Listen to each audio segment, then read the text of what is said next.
प्रभु जी, आपने तपोवन गौशाला के बाहर लिखा हुआ है कि हमें दान नहीं सहयोग चाहिए। मैंने तो आज तक कोई गौशाला नहीं देखी जो दान के बिना चलती हो। तो आप मुझे इसका मतलब समझा सकते हैं कि सहयोग से क्या मतलब है? कुछ ये नहीं। नमस्कार जी। देखिए, आपने मेरे से पूछा है कि भी हम आत्मनिर्भर कैसे हो सकते हैं। असल बात तो ये है, इसके लिए आपको समझना पड़ेगा कि जो हमारी गौ माता है उसके अंदर सवा मन सोना माना गया है। तो वो सोना तो देखो हमने अभी तक निकाला ही नहीं है। तो 1 ग्राम सोने के वैल्यू आप लगा के चलिए 2 क्विंटल पीतल की भार के बराबर होती है। तो पहले तो हमें गौ माता की दूध की वैल्यू को समझना पड़ेगा कि वो अमृत है। विवेकानंद जी ने एक जगह पे कहा था कि अगर किसी जानवर का दूध पीना है तो भैंस का पीजिए, क्योंकि गौ तो माता है। तो माता का दूध तो अमृत के तुल्य है, वो तो सोने के बराबर है। क्योंकि जब किसी बच्चे को नवजात बच्चे को दूध चाहिए होता है तो सबसे पहले गौ माता का दूध पिलाया जाता है, अगर उसकी माँ का दूध उसको नहीं मिल पा रहा किसी वजह से। तो ये समझना पड़ेगा कि पहले तो हम उस अमृत की वैल्यू को समझें। हम ये मान के चलें कि हमें उसकी जो वैल्यू है वो डालनी है गौ माता के दूध की। पुराने टाइम में सब लोग गौ माता का दूध का इस्तेमाल करते थे तो बिल्कुल स्वस्थ रहते थे। कोई उनको रोक नहीं लगते थे, उनका दिमाग बड़ा फर्टाइल था, सोच बड़ी पॉजिटिव थी, वात्सल्य था। जैसे जैसे हमने गलत जानवरों का दूध पीना शुरू किया तो हमारी बुद्धि भी वैसे हो गई है।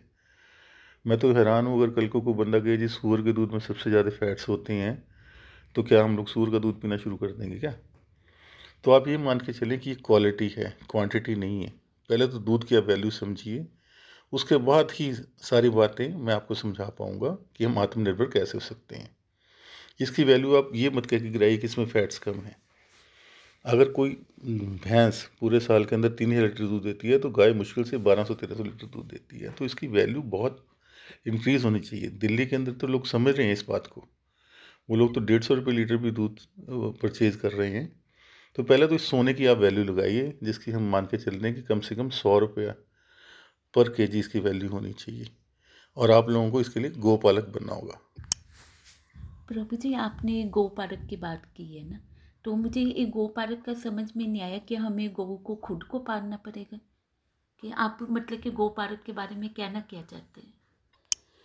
देखिए जी, ऐसा है कि आपको गोपालक का यही नहीं कि आपको गाय पालनी है। आपको ये समझना है कि आज की डेट में गौशाला के अंदर दूध की इतनी कमी है कि अगर कोई वहाँ जाए तो एक गिलास लस्सी भी नहीं उसको मिलती। जबकि हम ये सोच के चल रहे हैं कि कोई भी इंसान अगर गौशाला में कल को आता है तो जितनी मर्जी लस्सी पिए, वहाँ पे इतना दूध गौशाला के अंदर होना चाहिए। अब उसके लिए क्या है, अगर मैं आम इंसान से बात करूं कि भैया आप हमें गाय दो तो बदले में आप क्या चाहते हो, तो वो को बोलेगा जी 1 टाइम का दूध हमें दे दो। नहीं, ये बहुत गलत कैलकुलेशन है। अगर सपोज आपने मेरे को एक गाय लेके दी जो 20-30 हज़ार रुपये की, चलो 30 हज़ार रुपये की गाय है वो, तो मेरी लाइबिलिटी है, जो गौशाला की लाइबिलिटी है, उसको 1% ब्याज देने की, जब तक वो गाय आपके नाम पे है, ताकि आपका जो पैसा है वो ब्लॉक नहीं हो। आपको उसके ऊपर प्रॉपर ब्याज मिले। मतलब 30 हज़ार के ऊपर सिर्फ 300 रुपये जो हमारी लाइबिलिटी है अभी आपको देने की। और अगर वो गाय 5 लीटर भी दूध देती है डेली और महीने का 150 लीटर दूध देती हैं और 100 रुपये के हिसाब से 15 हज़ार रुपये का दूध देती हैं, तो आप ये मान के चलेंगे कि जो भी आपने गाय हमें दी वो 2 महीने या 3 महीने के अंदर अपने पैसे पूरे कर सकती हैं ब्याज समेत। तो गोपालक का मतलब ये है कि जैसे ही आप हमें गौशाला के अंदर गाय देते हैं तो एक तो आप दानी सज्जनों की सूची में आ जाएंगे कि आपने गौ गौ गौ दान दी गौशाला को, ठीक है। और गौशाला की इनकम इतनी बढ़ जाएगी उससे, क्योंकि 2 महीने 3 महीने के बाद तो जितना दूध होगा वो तो गौशाला के नाम पे होगा ना, वो तो गौशाला की इनकम है। तो हमारा मतलब है कि जितने हमारे गौपालक हमारे साथ जुड़ेंगे, एक तो उनको प्योर देसी गाय का दूध मिलेगा जो कि अदरवाइज मार्केट के अंदर अवेलेबल नहीं है। लोग झूठ बोलते हैं जो बोलते हैं देसी गाय का दूध वो दे रहे हैं। प्रभु जी, फिर तो ऐसा लगता है कि 2 या 3 महीने के अंदर ही जो गौ पालक है उसको अपना पूरा पैसा वापस मिल जाएगा।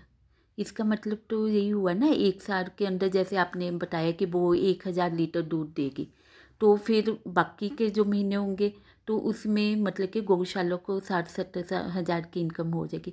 इसका मतलब तो हम यही सोच सकते हैं ना कि वो अपनी आत्मनिर्भरता की तरफ मतलब कि गौशाला हो जाएगी, बनी नहीं कर। ऐसे है जी। अब आपको ये बातें समझ में आ रही हैं, ठीक है ना, और आपको प्रैक्टिकल भी लग रही हैं बातें। तो हमारा ये औचित्य है कि हम कुछ ऐसा करें कि जिससे इतने सारे पैसे गौशाला के अंदर इकट्ठे हो जाएं कि जितनी बेसहारा गायें हैं उनको आराम से हम लोग पाल सकें। ये इम्प्रैक्टिकल नहीं है। सबके घरों में दूध चला जाएगा, अमृत चला जाएगा और गौशाला आत्मनिर्भर होती जाएंगी। अच्छा, एक चीज़ आपने शायद और नोटिस नहीं करी, हमने इसमें एक दुग्ध दान की बात भी छिड़की है। लोगों के मन में कई बार आता है कि गौशाला 100 रुपये किलो के हिसाब से क्यों दूध दे रही है, कि बाहर तो 60-70 रुपये के हिसाब से मिल रहा है। पहली बात तो ये दिमाग से निकाल देना चाहिए कि गौशाला 100 रुपये के हिसाब से दे रही है। हमारा एक दुग्ध दान है जिसके अंदर हम कह रहे हैं कि भी आप चारा डालें। सपोज आप दूध देने वाली गाय को हमें चारा डालते हैं, है ना, तो जितने का भी आप चारा डालेंगे उसके बदले में गौशाला 50% तक, आधे मोल तक आपको दूध के कूपन फ्री देगी। इसका आप मतलब समझने की कोशिश कीजिए कि गौशाला को क्या चाहिए, चारा। चारे के बदले में गाय क्या देती है, दूध।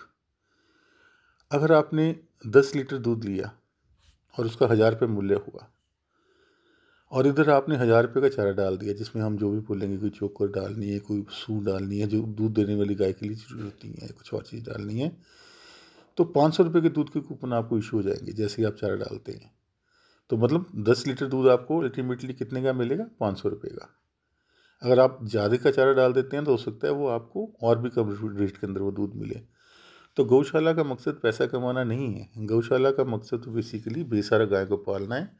और आपकी जो श्रद्धा है, जैसे आप किसी आम गौशाला में जाते हो तो जितने का मर्जी चारा डाल दो तो बदले में आपको कुछ नहीं मिलता। तो ये दुग्ध दान जिसकी स्कीम हमने साथ में स्टार्ट कर रहे हैं, तो जितने का भी आप चारा डालोगे गौशाला के अंदर, उसका आधा पैसा आपके दूध के कूपन से रेट में आपको वापस मिल जाएगा। तो आपको दूध मात्र 40-50 रुपये किलो के हिसाब से ही पड़ेगा, अगर आप सही ढंग से गौ माता की सेवा करते हैं तो।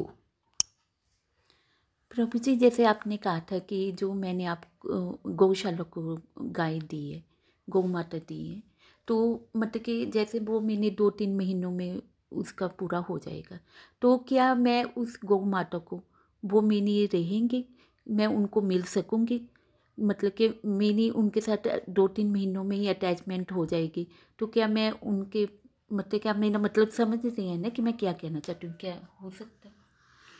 बिल्कुल जी, बिल्कुल। इसी भावना को तो हम जागृत करना चाह रहे हैं ना।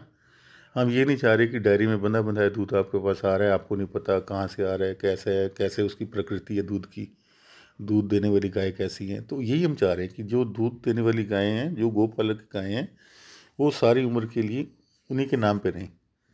हमारी दानी सज्जनों की सूची के अंदर आप ही का नाम हमेशा रहेगा। आप जब भी चाहें, क्योंकि हम एक गौ सदन बनाएंगे गौशाला के अंदर, जहाँ पे जो लोग अपनी अपनी गाय को मिल सकते हैं। क्योंकि इतनी सारी गाय के बीच में आप नहीं मिल पाओगे, तो गौ सदन के अंदर आप अलग से, आपको स्थान प्रोवाइड कर दिया जाएगा कि आप उस गौ माता को या उसके बच्चों को या किसी को भी आप अलग से मिल सकते हो। और एक आपका ये संबंध जितना इमोशनल रहेगा, जितना प्रगाढ़ होगा, उस गौ माता के दूध के अंदर उस चीज़ का इफेक्ट आएगा। और उसी का इफेक्ट आपको भी महसूस होगा जब आप उस गौ माता को मिलेंगे या उसके दूध का सेवन करेंगे। तो ये हमारी स्कीम है कि आप ये मान के चलें कि अगर 1 साल हम सर्वाइव कर जाते हैं ना, जो हम चीज़ें सोच रहे हैं, तो हमारी जैसी पता नहीं कितनी गौशाला भारतवर्ष के अंदर खुल जाएंगी।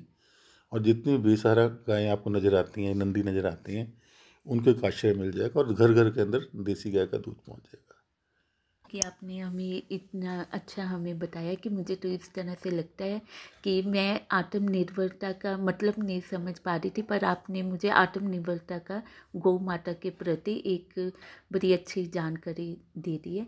तो मुझे तो ऐसे लगता है कि जैसे कि मुझे लगता है कि मैं अगर गौ पालक हूँ, मेरी गौशाला में गौ है, तो मुझे ऐसे लगता है कि वो गौ मेरे ही घर में है। मुझे ऐसी फीलिंग आ रही है, मुझे ऐसे नहीं लगता कि मैंने वो गौशाला को दी है, मुझे ऐसे लगता है वो मेरी अपनी गौ है।